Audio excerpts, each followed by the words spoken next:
morning everyone. In the previous class, we had already completed with the first chapter, that is reproduction in organisms. So today we are going to start with a new chapter, that is human reproduction. Right? So now let us begin with the questions. So the first question is that capacitation occurs in. So what do you mean by this capacitation? So capacitation means, so that is the change undergone by the sperm in the female reproductive tract that enables the sperm to penetrate and fertilize the egg. Right? So what I mean by this capacitation means the female reproductive tract, so it is going to produce certain secretions. So due to these secretions, there is a removal of the coating, so that is present on the surface of the sperm, particularly in the acrosome. Right? So once this secretion is going to remove the coating which is present on the surface of the sperm, so then the receptor sites which are present in the acrosome, so those are going to get exposed. So when the receptor sites are exposed, so now the sperm is going to be active and it is going to penetrate and fertilize the egg.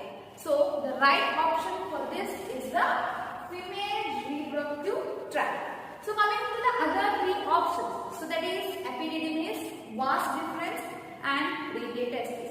So what are these means? These are the accessory ducts which are present in the male reproductive system. Right? So these are going to help only in the transport of the sperms. Right? Hence the capacitation is going to occur in the female reproductive tract. So where the secretion of the female reproductive tract is going to active the sperm and then enabling the sperm to penetrate and fertilize the egg. So right option is C, that is female reproductive tract. Okay. So now coming to the next question, that is which of the following depicts the correct pathway of transport of the sperms? Right? So we all know that the sperms are produced in the primary sex organ, so that is testes. So from the testes, how it is going to get transported? So that is transported by the four accessory ducts. So which are these four accessory ducts means? So the first is the rete testis, second one is vasa efferentia, or we can just call them as the efferent ductules, and third one is the epididymis, and the fourth one is the vas deferens. So these are the four accessory ducts which are present in the male reproductive system, and these are going to help in the transport of the sperms. Right? So as the sperms are produced in the testes, it has to come out. So from the testes, it is, in the testes they are produced in the seminiferous tubules. So from the seminiferous tubules, it enters into the efferent ductules through the rete testis. Right? So the sperms, they are going to first enter into the rete testis. From the rete testis, it goes to the vasa efferentia or the efferent ductules. From there, it goes to the epididymis, and from the epididymis, it is going to the vas deferens, so which is the last accessory duct. So out of these four options, so the right one or the right pathway is the first one, that is rete testis, efferent ductules, epididymis, and the vas deferens. Right? The sperms first enters into the rete testis from the seminiferous tubules of the testes, and then it goes to efferent ductules, or we can call it as a vasa efferentia, and from there it goes to the epididymis, and from the epididymis it goes to the vas deferens. So the first option is the right one.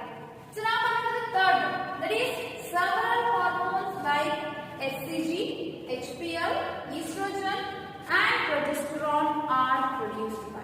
Right? So HCG means human chorionic gonadotropic, HPL means human placental lactogen, and then estrogen and the progesterone. So they have given us four options. Out of that, which are going to produce the given four hormones? Right? So where does these hormones are produced? So the hormones are produced in the endocrine glands, or the secretions of endocrine glands are generally called as the hormones, or they are also called as the chemical messengers. So the glands which are going to produce hormones are called as endocrine glands. So out of these four, the fallopian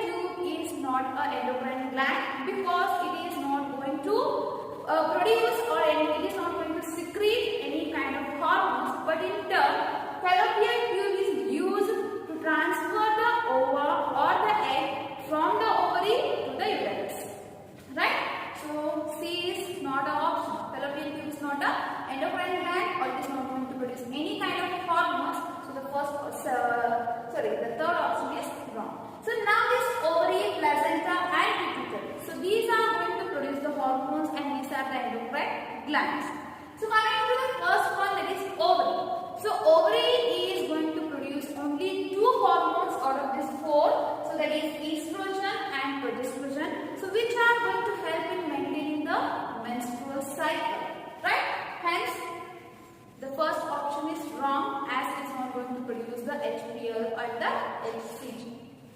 So coming to the second one, that is placenta. Yes, placenta is going to produce all these four hormones during the pregnancy, that is HCG, HPL, estrogen and progesterone. So the right option is placenta. Right? So now coming to the last option, that is pituitary gland. Okay, so this pituitary gland is also going to produce several hormones such as the GH, that is the growth hormone, LH, luteinizing hormone, FSH, that is follicle stimulating hormone, ACTH, adrenocorticotropin, PRL, that is prolactin, then ADH, that is antidiuretic hormone, and it is also going to produce the oxytocin. So these are the several hormones which are produced by the pituitary, but none of this is secreted by the pituitary gland, that is HCG, HPL, estrogen and progesterone. So they are not produced by this pituitary. Hence, the right answer for this question is the placenta, as it is going to produce all the four hormones. Right? So the third answer is placenta. So now coming to the fourth question. So what is the fourth question is that fertilization in human is practically feasible only if, right? So when practically the fertilization is going to happen in case of the human beings, right? So what do you mean by this fertilization, or it is also called as a syngamy, that is fusion of gametes.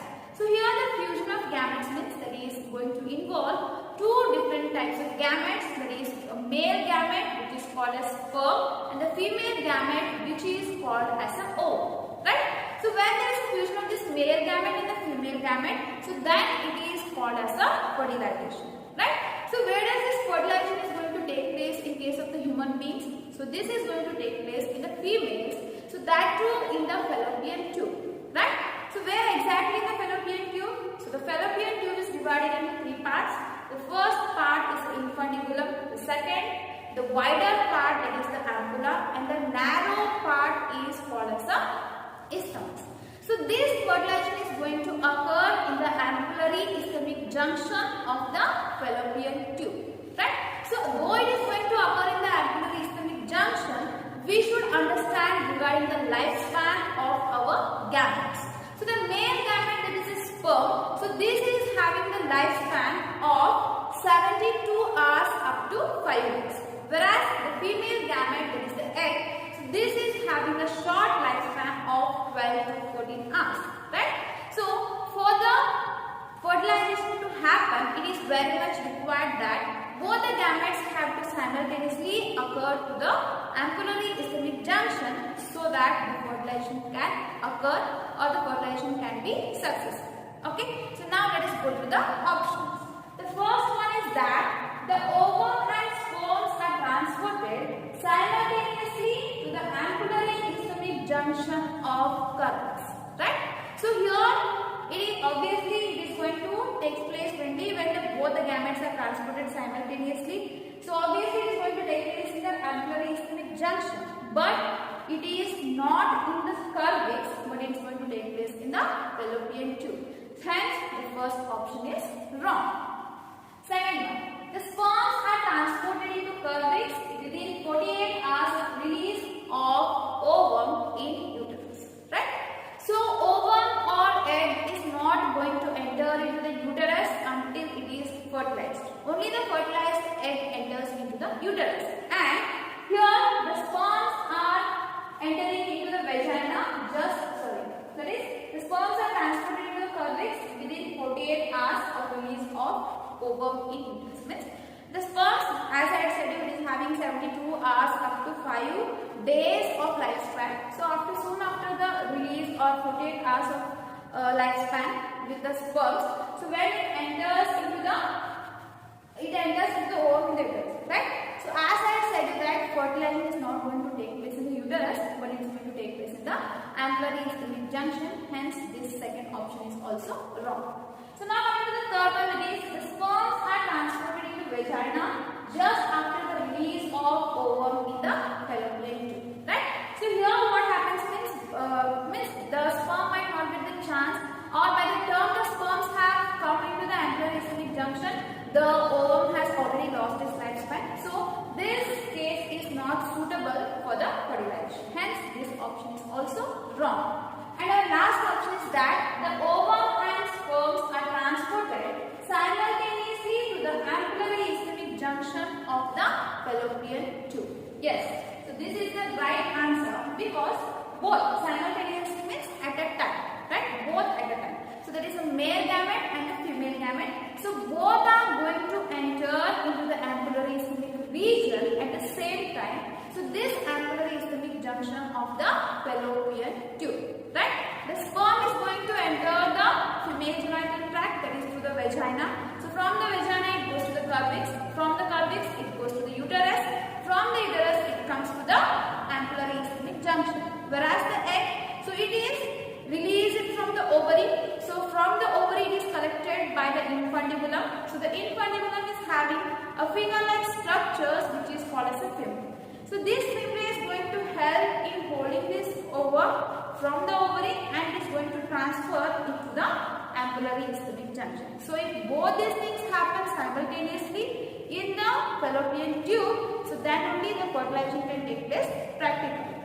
So the right option is option D. So now coming to the next, that is the fifth question. Which of the following is not associated with the ovulation in human female? So what I mean by this ovulation means the release of secondary oocyte from the ovary is nothing but ovulation, right? So now let us see which are the terms which are related to ovulation and which is the term which is not related to the ovulation. Okay, so coming to the first one, that is release of secondary oocyte. So as I said you, the term ovulation itself suggests the release of secondary oocyte from the ovary. So this option is associated with the ovulation. So the second thing is LH surge. So what is this LH surge means? The ovulation is going to take place at the 14th day of the menstrual cycle. So why at the 14th day means? During the 14th day, there is a high releasing or the high rate of the LH and the FSH, that is luteinizing hormone and the follicle stimulating hormone. So during that, what happens means there is a rapid increase in case of the LH. So this can be also termed as LH surge. So during which the Graafian, it's a fully developed Graafian follicle is going to burst and is going to release the secondary oocyte which comes out from the ovary. So here these three terms are related to the ovulation because ovulation is the release of secondary oocyte. What is LH surge means? So there is a rapid increase of LH during the 14th day of menstrual cycle, so which is going to cause the bursting of the Graafian follicle and releasing of the secondary oocyte. So Graafian follicle is the one which is going to consist this secondary oocyte, right? So all these three terms are associated with the ovulation. So now coming to the option B, so which is the answer for this question, that is decrease in estradiol. So what is this estradiol? Means nothing but it is estrogen, right? So this option is not much associated with the ovulation because this is going to means the estrogen level is also increased or the estrogen is produced by the ovary during the follicular phase, that is during the follicular development. So there is a production of the estrogens from the developing follicles, right? Hence this decrease in estradiol or decrease in the estrogen is not much associated with the ovulation, right? Hence option B is the right answer for this fifth question. Okay, so now let us go with the next question. Okay, so now coming to the next one, that is the sixth question.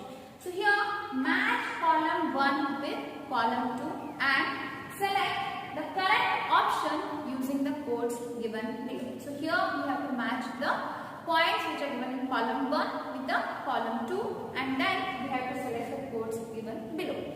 So now let us go to the first one in the column 1, that is mons pubis. So this mons pubis is a fatty tissue which is surrounded around the pubic bone and this is a part of a female external genital. Okay, so here the option 1, so A is matched with the third option of column 2. Second one, antrum. So what is this antrum? antrum is a cavity that is present in a Graafian follicle, and it is a characteristic feature of this Graafian follicle. So this antrum is filled with the fluid, right? So here this antrum is going to match the fourth option of the column 2. Antrum is related to Graafian follicle as it is a cavity present in the Graafian follicle. So then trophectoderm. So what is this trophectoderm means? So this is another term which is used for trophoblast. So the trophoblast is a part of a blastocyst. We know that blastocyst is having a blastomeres which can be divided into two layers. So the outermost layer is called as a trophoblast and the inner one is called as the inner cell mass. So the function of trophoblast is it is going to help in the attachment of the blastocyst to a endometrium wall, and second thing is that it is going to provide the nutrition to the developing embryo, right? Hence this trophectoderm is related to the embryo formation. So there is the first option in column 2. So then the last one is Nenben curve. So what is this Nenben curve means? So this is a process of formation of a mitochondria in the sperm, right? So the process of formation of a mitochondria in case of sperm is called as Nenben curve. So now let us see which option is right for this question. So A should match with A should match with 3. So here out of this 4, all the 3 are having option A which is matched with 3. So then B is related to 4. So out of this 2 are again having the same answer, that is 4. Then C, trophectoderm is related to first option. So here out of this 4 option, the right option is B. So mons pubis is related to the female external genitalia. Antrum is related to Graafian follicle. Trophectoderm is related to the embryo formation, and Nenben curve is related to the sperm. Right? Hence the right answer for question 6 is B. Okay. So now let us see the next question.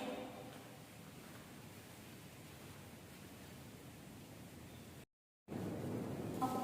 So now coming to the next question, that is the 7th one. In human females, meiosis 2 is not completed until. So when does this meiosis 2 is going to complete in the human females, right? So before going with this meiosis 2, so what is this oogenesis? So the formation of the egg from the ovary is called as oogenesis. So it is going to include several stages. So the first stage, which is called as a female germ cells, that are called as a oogonia. So there are large number, million number of oogonias are developed during the embryonic developmental stage of the fetus, that is a female fetus. So then there is no increasing or no addition of this oogonia after the birth. So this oogonia, they are undergoing the mitotic division to produce the primary oocytes. So these primary oocytes, so they will undergo the first meiotic division to form a secondary oocyte, and secondary oocyte, they are undergoing the second meiotic division to get developed into the egg, or what we are going to call this a ovum, right? So oogonia developed during the embryonic development itself. So here the options are uterine implantation, birth, puberty, and fertilization. So let us go one by one. The first one is the uterine implantation. So what is implantation means? The attachment of the blastocyst to the endometrial wall is called as implantation. So it is going to occur after the fertilization. So the implantation can take place only after the fertilization. So before the fertilization itself, the egg has to complete its second meiotic division, or during the fertilization. Okay. So the first option is not correct. Second one is birth. So as I said during the time of birth, so this oogonia are in the primary oocyte stage. So where they have completed only first meiotic division. So the second option is also wrong. So then third one is puberty. So what is this puberty means? The changes that are going to lead from the development of the child to the adult, right? So during this stage also there is a releasing of the egg, but these eggs are in the stage of a secondary oocyte, that is they have completed only the first meiotic division. And the last one is the fertilization. So this is the right answer because the eggs are going to complete their second meiosis only after the penetration of the sperm inside the egg, which we call it as a fertilization.